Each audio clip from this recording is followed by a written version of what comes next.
Esta es la historia de cómo dos de los hombres más poderosos del cine mexicano se enfrentaron en una batalla que duró 5 horas y media, se dijeron palabras que jamás se perdonaron, y terminó con una de las escenas más dolorosas en la historia del espectáculo mexicano. Mario Moreno Cantinflas y Jorge Negrete no solo fueron íconos de la época de oro del cine mexicano, fueron enemigos que pelearon por el control de la industria cinematográfica en una época donde las disputas sindicales se dirimían a balazos. Hoy vamos a contarles cómo comenzó esta rivalidad, que pasó en aquella audiencia legendaria de 1953 donde se insultaron frente a toda la Asociación Nacional de Actores, y cómo terminó todo en diciembre de ese mismo año, cuando María Félix tuvo que sacar a Cantinflas del automóvil fúnebre de Jorge Negrete porque él se negaba a bajar. Para entender esta historia, tenemos que regresar a 1934. En ese año, un grupo de actores cansados de los abusos de los productores decidió organizarse. Entre ellos estaban Jorge Negrete, Fernando Soler, María Teresa Montoya, Jorge Mondragón y un joven comediante que apenas comenzaba a hacerse famoso en las carpas de la Ciudad de México, Mario Moreno Cantinflas. Juntos fundaron la ANDA, la Asociación Nacional de Actores. La idea era simple: proteger a los trabajadores del cine, garantizar contratos justos, y tener voz frente a los poderosos estudios cinematográficos. En esos primeros años, Cantinflas y Negrete eran aliados. Ambos compartían la visión de un sindicato fuerte que defendiera a los artistas mexicanos. Pero había una diferencia fundamental entre estos dos hombres. Jorge Negrete era el charro cantor, el galán de México, un hombre con presencia imponente y voz de terciopelo. Venía de familia acomodada, había estudiado en el heroico colegio militar, y tenía ese aire de autoridad natural que la gente respetaba. Cantinflas, en cambio, era el peladito, el cómico que había crecido en Tepito, el sexto de 14 hijos de un cartero. Había sido limpiabotas, taxista, hasta boxeador amateur. Su poder no venía de su apellido, sino de su astucia y de su capacidad para conectar con el pueblo. En 1942, Cantinflas logró ser electo secretario general de ANDA. Mantuvo el puesto hasta 1944.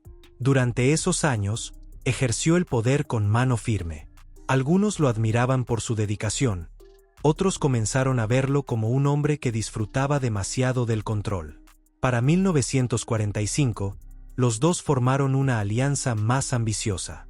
Junto a Gabriel Figueroa y Alejandro Galindo, Cantinflas y Jorge Negrete cofundaron el Sindicato de Trabajadores de la Producción Cinematográfica, el STPC.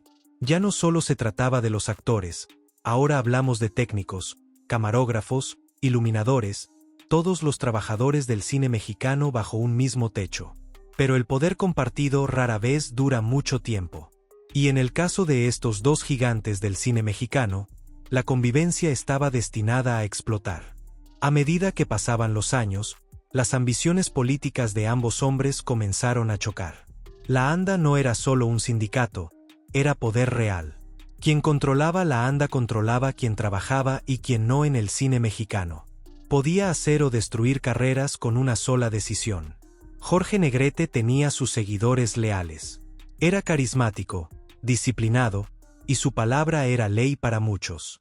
Cantinflas, por su parte, había construido su propio círculo de influencia. Para 1946 ya había firmado contrato con Columbia Pictures y era dueño de Posa Films, su propia productora. No dependía de nadie. Las reuniones de ANDA se volvieron campos de batalla. Cada decisión importante se convertía en un enfrentamiento entre los dos bandos. Los testigos de aquella época recuerdan que las luchas sindicales de esos años eran brutales. No estamos hablando de simples desacuerdos. Como dijo uno de los involucrados, estas disputas se dirimían a balazos. Era una época donde el poder se defendía con violencia si era necesario. Cantinflas y Negrete se enfrentaron en varias elecciones para los puestos directivos de ANDA. Cantinflas perdió contra Negrete en más de una ocasión. Y con cada derrota, la animosidad crecía. Pero todo esto era apenas el prólogo. La verdadera explosión llegaría en 1953, con un nombre que pocos recuerdan hoy pero que en su momento dividió al cine mexicano: Leticia Palma. Leticia Palma era una actriz. No una gran estrella, pero trabajaba regularmente en el cine mexicano. En 1953, fue acusada de incumplimiento de contrato. Las acusaciones eran serias. Según la ANDA, ella había firmado un contrato y luego simplemente no se presentó a trabajar, dejando a la producción en problemas. Pero Leticia Palma hizo algo audaz. Robó su propio expediente de los archivos de ANDA para evitar que la sancionaran. Esto era un desafío directo a la autoridad del sindicato. Jorge Negrete, siempre defensor de las reglas y el orden, solicitó una audiencia formal contra ella. Quería que se le castigara con todo el peso de la ley sindical. Cantinflas tomó el lado opuesto. Decidió defender a Leticia Palma. ¿Por qué? Algunos dicen que era genuina preocupación por los derechos de la actriz. Otros sugieren que era simple oportunidad de enfrentar a Negrete públicamente. Lo que es cierto es que Cantinflas nunca hacía nada sin calcular las consecuencias políticas. Se convocó a una sesión extraordinaria de la ANDA. Todos los miembros importantes del cine mexicano estaban ahí. María Félix, Pedro Infante, Dolores del Río, Miguel M. Delgado, todos fueron testigos de lo que estaba por suceder. La sesión comenzó con Jorge Negrete tomando la palabra. Y no la soltó durante 3 horas completas. 3 horas donde el charro cantor expuso su caso punto por punto. Habló del contrato incumplido, de la falta de profesionalismo, del robo del expediente, de cómo permitir este tipo de comportamiento destruiría la credibilidad de ANDA. Pero todos los que estaban ahí sabían que no hablaba solo de Leticia Palma. Hablaba de Cantinflas, de su oposición sistemática, de cómo el comediante siempre buscaba la manera de desafiarlo.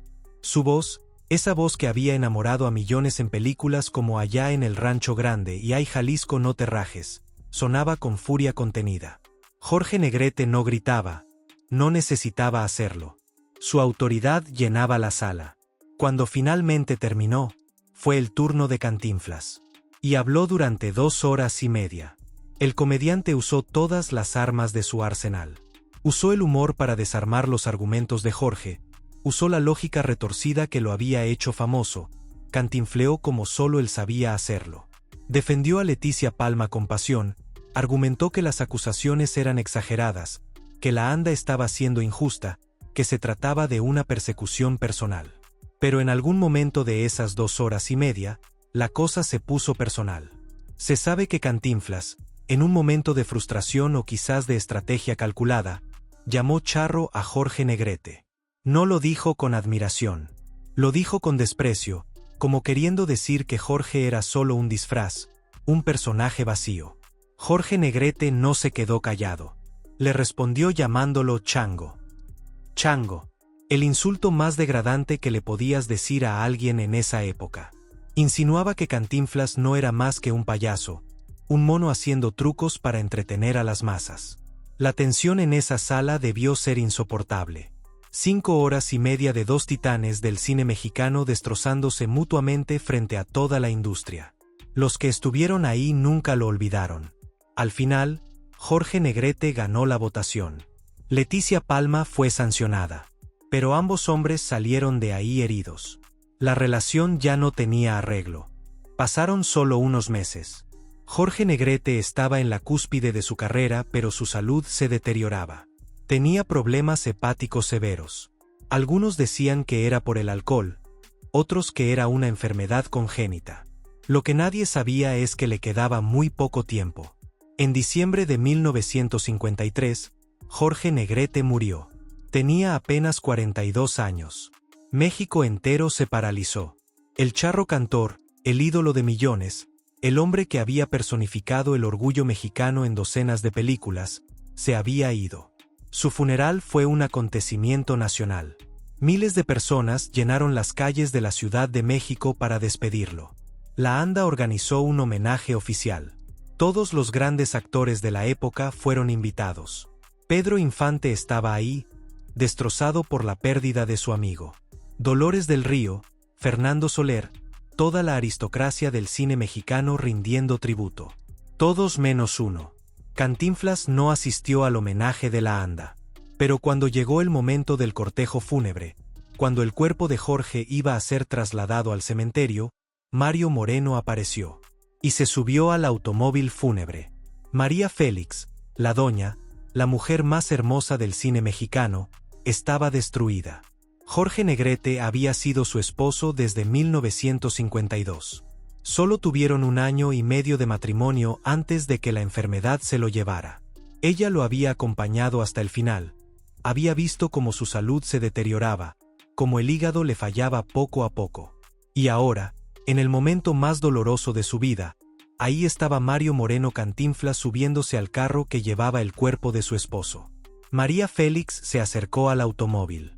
Abrió la puerta y le exigió que bajara. Cantinflas se negó. La escena debió ser surrealista. Miles de personas rodeando el cortejo fúnebre, y en medio de todo eso, la doña pidiéndole al comediante más famoso de México que se bajara del carro. Él, terco como siempre, simplemente se movió al asiento delantero. No iba a bajar. No iba a darle esa satisfacción. María Félix nunca olvidaría esa afrenta. Años después, cuando ya había pasado el tiempo y muchos esperaban que el rencor se hubiera disipado, ella habló públicamente sobre Cantinflas. Sus palabras fueron como cuchillos. Había sido uno de los peores enemigos de Jorge en la anda, una de las personas que más contribuyeron a destrozarle el hígado. No estaba hablando figurativamente. María Félix estaba diciendo que Cantinflas, con sus batallas políticas, con su oposición constante, con el estrés que generaba, había enfermado a su marido. Que las 5 horas y media de insultos de aquel día de 1953 habían sido solo la manifestación visible de años de guerra sindical que literalmente mataron a Jorge Negrete. No sabemos si esto es médicamente cierto. Lo que sabemos es que María Félix lo creyó hasta el día de su muerte. Y nunca perdonó a Cantinflas. Con los años, la industria del cine intentó varias veces reconciliar a María Félix y Cantinflas. Productores soñaban con juntarlos en una película. Hubiera sido el evento cinematográfico de la década, la doña y el peladito juntos en pantalla. La taquilla hubiera sido histórica. Pero María siempre se negó. No importaba cuánto dinero le ofrecieran, no importaba qué argumentos le dieran. Ella no trabajaría con el hombre que había destruido a su Jorge. Cantinflas, por su parte, siguió con su carrera. En 1956, solo 3 años después de la muerte de Negrete, protagonizó La Vuelta al Mundo en 80 días y ganó el Globo de Oro. Se convirtió en el actor mejor pagado del mundo, con un salario de $1,500,000 anuales. Pero hay victorias que tienen precio. Y el precio de Cantinflas fue llevar para siempre la etiqueta de enemigo de Jorge Negrete. Cuando Pedro Infante murió en un accidente aéreo el 15 de abril de 1957, Cantinflas estuvo ahí. Las fotografías lo muestran haciendo guardia de honor, cargando el féretro de su amigo. Con Pedro sí tuvo una amistad genuina y profunda. Pero la ausencia de esa misma conexión con Jorge Negrete marcó su legado de una manera que nunca pudo borrar. Hoy, 70 años después de aquellos eventos, la historia de Cantinflas y Jorge Negrete sigue siendo una de las más fascinantes de la época de oro del cine mexicano. Nos recuerda que detrás de las sonrisas en la pantalla, detrás de las películas que nos hicieron reír y llorar, había seres humanos con ambiciones, egos y conflictos muy reales. La anda que ellos ayudaron a fundar en 1934 sigue existiendo hoy. Sigue protegiendo a los actores mexicanos, aunque ahora las batallas sindicales ya no se dirimen a balazos. El legado institucional de ambos hombres es innegable. Pero la historia personal quedó incompleta. No hubo reconciliación. No hubo momento de perdón donde dos viejos enemigos se dieran la mano y admitieran que ambos habían peleado por lo que creían correcto. Jorge Negrete murió a los 42 años, convencido de que Cantinflas era su adversario. María Félix vivió hasta el 2002, y nunca cambió de opinión sobre el comediante. Y Cantinflas, que vivió hasta 1993, se llevó a la tumba su versión completa de los hechos. En su última entrevista de 1992, nunca mencionó la pelea con Negrete. Nunca habló del funeral. Algunas heridas son tan profundas que ni siquiera el tiempo puede sanarlas. Esta es la historia de cómo dos hombres que comenzaron como aliados terminaron siendo enemigos irreconciliables.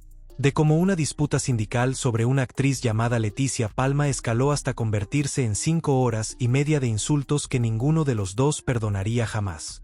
Y de cómo todo terminó en un momento que nadie que lo presenció pudo olvidar.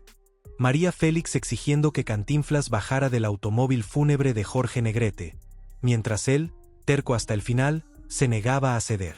La época de oro del cine mexicano nos dio películas inmortales, personajes inolvidables, y momentos de alegría que siguen viviendo en nuestra memoria.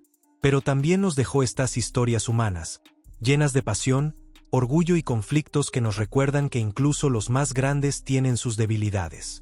Jorge Negrete y Mario Moreno Cantinflas fueron dos de los pilares fundamentales de esa época dorada. Y aunque su rivalidad manchó parte de ese legado, ambos merecen ser recordados por lo que aportaron al cine mexicano y a nuestra cultura. Que descansen en paz. Los dos.